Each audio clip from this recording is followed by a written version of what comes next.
What is up, fellow Neopians? I'm Chili, welcome back to my channel. Today we are going to be diving into a tale that is as epic as it gets. This is the original beef in the Neopets universe between two powerful cosmic forces. One wrapped in darkness and probably a little bit of moss, and one that is a blazing beacon of light. And these two are wrapped in a rivalry that has shaped Neopia as we know it for the last 25 years. So buckle up, folks, because this is the story that started everything. Let's talk about the showdown, the rivalry, the fucking legendary relationship between Dr. Sloth and the Space Faerie. Now picture this, in the furthest, darkest reaches of space, where even the stars are too afraid to shine, there's this guy, Dr. Frank Sloth, which I still want to know where he went to medical school. But this guy is not just any villain. No, he is a control freak. He is a narcissist that would make any of your worst bosses or worst exes look like a teddy bear. Now Sloth wasn't always the maniacal monster that we know of today. Back in the day, he was just another power-hungry, run-of-the-mill genius. And then he stumbled upon Neopia, a bright, beautiful, magical planet that was just oozing with secrets and resources and little fuzzy people that could be manipulated. Sloth saw that, and that's when shit got real. Now at first, Dr. Sloth played it cool. He set up camp in the Virtupet space station, hovering over Neopia like some kind of creepy galactic predator, quietly spinning his web and waiting for his chance. His story kind of started with the Virtupet's space station plot. That plot started with a message from the Space Faerie, claiming that she had received an encoded transmission from deep in outer space. The Space Faerie was worried, and she begged the population of Neopia to help her to fight whatever evil was coming. Meanwhile, the island mystic opened up his hut on Mystery Island, claiming that he would be able to help decode this message, but he went ahead and extorted everybody for 1,000 code stones to be able to accomplish that. Around the planet, Neopians began to have encounters with the mysterious Dr. Sloth. A roving reporter, Dr. Blue Maru, collected these accounts for public use. Eventually, Dr. Sloth made an announcement to the entire planet. He intended to introduce Neopia to his creations, which he called Virtupets. He began to abduct Neopets in secret and take them to his space station, which he had placed in orbit around Neopia. He did it in such a way so that it would block out the sun. It wasn't long before the island mystic managed to decode the message and discovered that Sloth's plan wasn't to introduce Virtupets, but to mutate all of the Neopets on Neopia into them. Enter the Space Faerie. She's everything that Dr. Sloth isn't. She is pure, she is tough as nails, and she is just as hellbent on saving Neopia as he is on conquering it. For years, they existed within their own lanes, but as Sloth's ambition grew, the Space Faerie knew it was time to skirt and step in and do some shit about it. The race was on to reach the space station and stop Dr. Sloth's plan. A rocket scientist who wasn't named in the records, but I'm guessing is probably Dr. Landelbrot, stepped in and made a launch pad that would allow us to access the Virtupet space station. But first, it needed a couple of supplies from Neopets players to become fully operational. When we got to the space station, we discovered that the Space Faerie had actually already challenged Dr. Sloth, but that her powers had been so weakened by the large number of Neopets that had been mutated. Kind of like a spirit bomb Goku collecting all of the energy from the beings on the planet sort of vibe. With Sloth capturing all of these different Neopets and mutating them, each time he mutated a pet, it made the Space Faerie a little bit weaker. Sloth then captured the Space Faerie and held her prisoner in his control room. She issued a desperate plea out to the people of Neopia to free the Grundos, and that would restore her power. She calculated, I don't know, arbitrarily like 20,000 Grundos were needed to save her, so that was what we were asked for. I think we probably should have just freed all of them, you know, in hindsight. Meanwhile, Dr. Sloth, high on his own arrogance and probably some glue, backed by his twisted, shirtless mutant army, decided it was time. He activated the secret transformation, and the Virtupet space station turned into a giant transmogrification ray in orbit of the planet. With one shot, this man could mutate the entire planet below.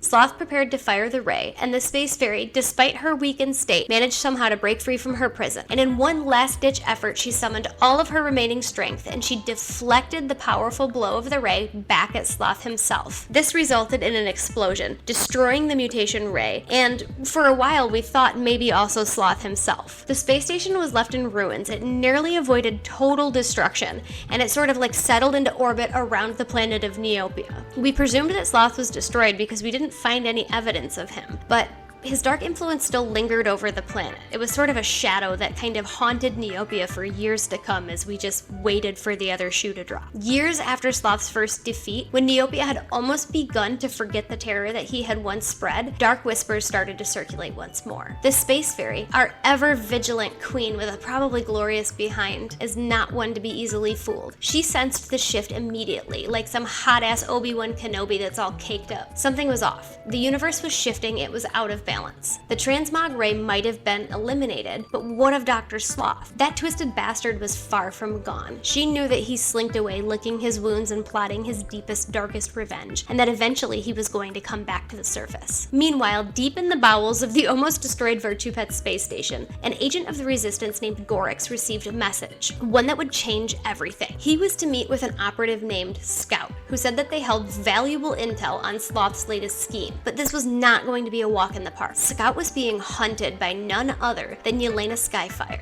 a mercenary with a reputation as deadly as her aim and as amazing as her name. Just as Scout made her way into the public area, the space station came under attack by none other than Sloth's forces, led by that relentless son of a bitch, Commander Guru. During the chaos, a young Psy Bunny named Sylara got separated from her parents. Scout, thinking on her feet, impersonated Sylara to avoid detection, while Gorix, who had mistaken Sylara for Scout, whisked her away to the Resistance headquarters. Talk about a fucking mix-up. This is a regular, like, Lindsay Lohan Parent Trap situation going on. Once they got to HQ, Commander Volkov filled them in about the grim reality. Dr. Sloth wasn't just a ghost of Neopia's past. He was back, baby, and he was bringing the full weight of his fucked up plans with him. The Resistance had been preparing for this moment. They had been working in secret for years to thwart Sloth's return when the time came, and now it was time to put that plan into action. As Sloth's forces began moving prisoners into transport shuttles, the Resistance launched their counterattack. They managed to liberate the prisoners and started an evacuation. Meanwhile, Yelena Skyfire finally caught up to Scout, and Sylara, who was brave as fucking hell, stayed behind and decided to defend her. Back at HQ, Scout was relaying the chilling details that she had discovered. Sloth had been stirring up shit on the moon of Kreliodor, pitting the factions of the Grundos against each other. With them distracted, he gained access to the Krelionite mines, which he then planned to use to mutate the entire Neopian population. If you thought that the transmogrification ray was bad, this is a whole nother level of evil genius. With the Resistance mounting an effort to retake the space station, Gorix and Sylara sent off for Kreliodor, hoping to put an end to Sloth's latest fucking nightmare. But things took a huge turn for the worst when they were captured by a faction of Grundos that were led by Zarthab. Here's the kicker. One of Zarthab's aides was none other than Parlax, a traitorous piece of shit who was working for Sloth. Parlax got hauled away, and Zarthab reunited with his brother Zorlix, but the celebration was cut short. Sloth, who was pissed off and impatient, decided to unleash his military onto the Kreliodor moon. The Space Faerie, who had been kept busy by some apparently more important cosmic distractions, Sloth had stirred up some shit on the other side of the universe, and the Space Faerie, who had been kept busy by some of those cosmic distractions thanks to his fucking machinations, wasn't around to save the day. Now, to this day, I still don't understand what could be more important for her than saving actual fucking Neopia, but I digress. She did manage to pass along one crucial piece of intel, however. Sloth had stolen her magic token, and its power was the key to stopping his fleet. So I guess that's kind of lucky, where, like, she couldn't come, but, you know, at least her token was there? I don't know. We press on. As the Grundos on Kreliodor prepped their weapons for this inevitable showdown, Parlax had escaped. Meanwhile, Gorix and Sylara made a beeline for Sloth's flagship, determined to find the Space Faerie's token and to use it to bring the plans crashing back down. Back on the space station, Commander Velka and Scout led an assault on Sloth's soldiers, turning the tide of the battle. Just when things seemed like they were very bleak, another bounty hunter, Sofix II, rolled in with an army of robotic Grundos who leveled the fucking playing field. Like, talk about droid army, y'all. On board Sloth's flagship, Gorix and Sylara sifted through the countless decoy tokens before they finally found the real deal. Digging deep into the bowels of the ship, they encountered Commander Gormos, who, in a fit of rage against Sloth, just sort of like let them pass. They made it to Sloth's chambers, where Gorix took on Parlax, while Sylara activated the Space Faerie's token. The magic kicked in, and it sucked Sloth into the token, trapping him inside. But Sloth, ever the drama queen, had one final move. He activated the self-destruct on his flagship as a final fuck you to Gorix and Sylara, and probably sat within that little collector's coin laughing his ass off and like waiting to be taken to Pawn Stars. Gorix and Sylara barely made it out alive as the ship went up in a blaze of glory. Parlax, that slippery motherfucker, managed to escape as well. And with Sloth seemingly destroyed, the remaining troops threw in the towel. And Yelena, ever the opportunist, bolted before Scout could get her hands on her. In the aftermath, Commander Gormos made his way back to Kreliodor, hoping to try to stake a claim and start his own little evil empire. But the Grundos, having heard of his actions above the flagship, actually hailed him as a fucking hero. And as for the Space Faeries token, of course it survived the explosion, but it's floating ominously off in space somewhere. A reminder of Dr. Sloth's evil that might have been contained, but wasn't actually gone. Interestingly enough, I'm pretty sure that we can purchase that Space Faeries token as part of the Void Within plot. That has me wondering, is Dr. Sloth going to be a part of this? Please bring him back. I love it when his antics are just right in front of our faces. With Sloth's defeat, peace returned to Neopia for a weekend. The Neopians, having faced their darkest hour, came out stronger and more united than ever. The Space Faerie, her duty done, returned to her place amongst the stars, always watching, always waiting, knowing that as long as Neopia existed, Sloth's shadow would never fully disappear. Sloth could do all he wanted to. Neopia was prepared for whatever bullshit he was going to throw it their way next.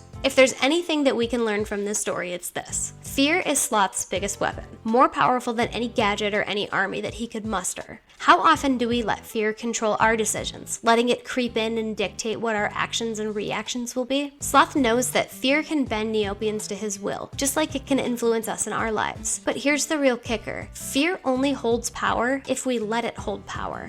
The Space Faerie knew this, and she fought back with hope. This is a reminder that whether in games or in real life, we should never let fear be the boss of us. We should always be the person that is piloting our own ship. And what about the ethics of this whole situation? Sloth was so obsessed with power, which is a theme that we've seen in countless books and movies, and even see repeated in our real life. Absolute power corrupts absolutely, right? But what of the Space Faerie? She has power too, but she uses her power to protect rather than to control. And that there is the real difference. Having power isn't just about being in charge. It's about how you use it and what you can do with it. When you have power, are you using it to uplift others, or are you just looking out for yourself? It's a question that's worth pondering, especially when you're in a position of influence, even in something that's as simple as an online community. Are you using your power to uplift others' voices, or are you using it to silence them and to only amplify your own? Then there's Sloth's sneaky plan to corrupt Neopia from the inside out. It's like when trolls try to ruin a good thing in an online space, creating chaos and stirring up drama, and before you know it, everything is falling apart. But the Neopians didn't do that. They banded together. They shut that shit down, and they proved that unity is the ultimate counter to division. It's a solid lesson for any community. When things get tough, sticking together is how you keep the darkness at bay, not by finding reasons to pick each other apart.